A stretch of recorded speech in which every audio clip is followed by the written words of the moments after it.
Hello parents and guardians of the 4th grade High Ability class. I want to take a moment to thank you for taking some of your valuable time to learn more about your child's understandings in regards to math. We will be discussing a problem that was posed to each student a few weeks ago and looking over some findings that I think are pretty important to know and what we can do together to better help each student. So let's go ahead and get started. So the whole class problem that we had posed was, Michael began eating gummy worms at 3:54 p.m. and stopped eating them at 10:27 p.m. How long was he eating gummy worms? Please show all of your work. Looking at students' work for this problem was very interesting and pretty insightful for me. It showed me a lot about what the students could do and what also they needed more help with.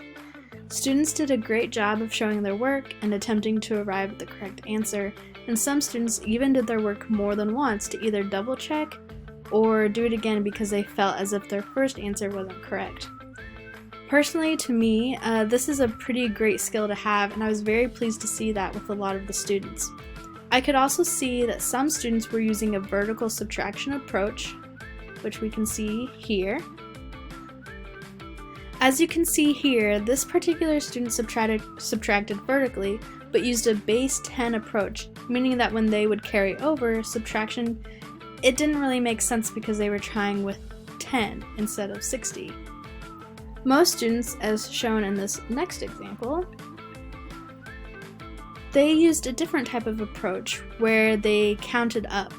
So students either counted up to the nearest hour or counted on the hours first, then added the minutes at the end to arrive at their final answer. These two approaches seem to be common themes in this specific class. More specifically, with the counting up or counting on approach, a lot of students chose to try this, and it worked for a lot of students, so that was awesome. So I will show an example of how this problem should have been done, or how I would have liked students to see to try and do this problem. So here I have my 1027 minus 354, and as you can see I have it in a vertical subtraction.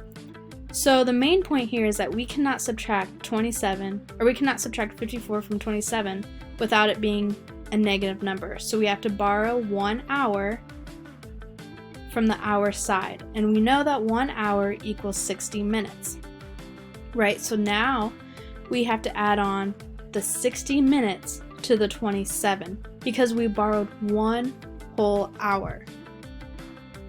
So we add our 60, we get 87, 7 minus 4, 3, 8 minus 5 is 3, 9 minus 3, 6.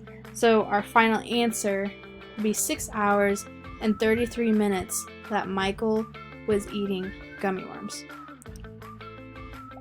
So our goal, as I had mentioned before, was to have students subtract time using base 60.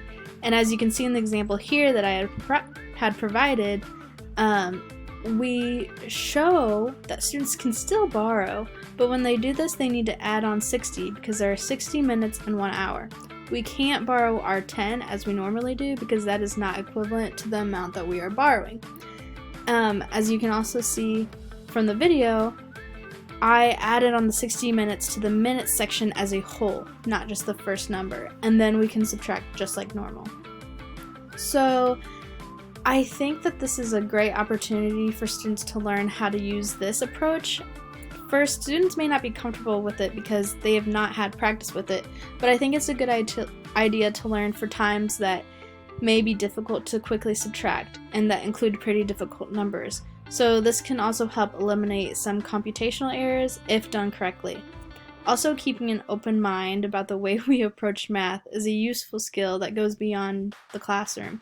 And for me, it is important that my students are open-minded to trying new things. And who knows, they may end up liking it better than their original method. A few responses that you may get from students when you're doing something like this at home, if they keep borrowing 10 and trying to add 10 into the minutes place, I think at that point it would be a good time to review what it means when we are borrowing when using time. You could ask the student, how many minutes are in 1 hour? 60. And we are taking 1 hour or 60 minutes from the hour side and adding to the minutes side. We cannot add 10 because there are more than 10 minutes in an hour.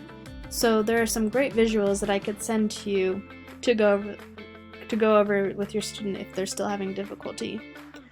Another common thing I might find familiar with parents receiving or guardians receiving from students is that the students are subtracting as if they are whole numbers.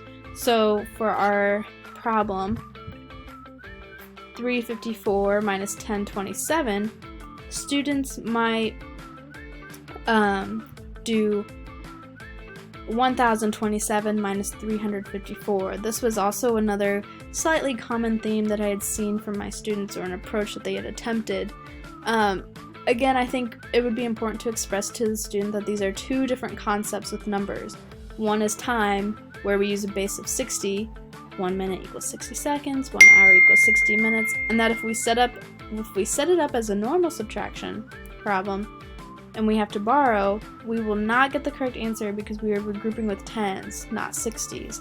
So I think that would be a great opportunity to go over that, and even have the student try, subtracting like that problem with just normal subtraction if they're setting up in hundreds or thousands, and compare the answers, and you will quickly see that they are not the same.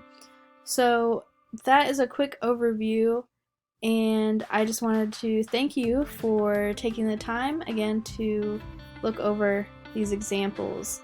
It is very helpful, and I think you'll have some fun with it as well.